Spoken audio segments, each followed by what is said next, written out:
Bakkies, baie dankie. Dankie vir die moeite, dankie vir die tyd. Namens Agrico wil ek oor die lyn trap en die geleentheid misbruik en vir jou dankie sê vir julle moeite met Help Jag. En ek dink dis goed dat ons almal bietjie besef daar's meer wat ons kan doen en ja, ek wil net namens Agrico en almal sê baie dankie vir jou moeite.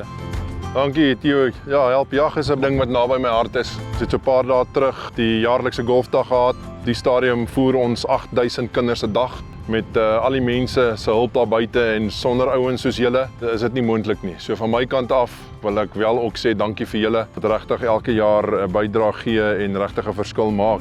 So en daar wil ek ook mense weer aanpoor daar buite. Ons is groot jagters. Mense skenk vleis, gee donasie.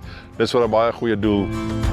Ja, Teun, van my kant af, as jy enigsins wil betrokke raak by Help Jag, gaan asseblief na ons webtuiste www.helpjag.co.za en gaan loer bietjie daar op ons webtuiste wat ons doen.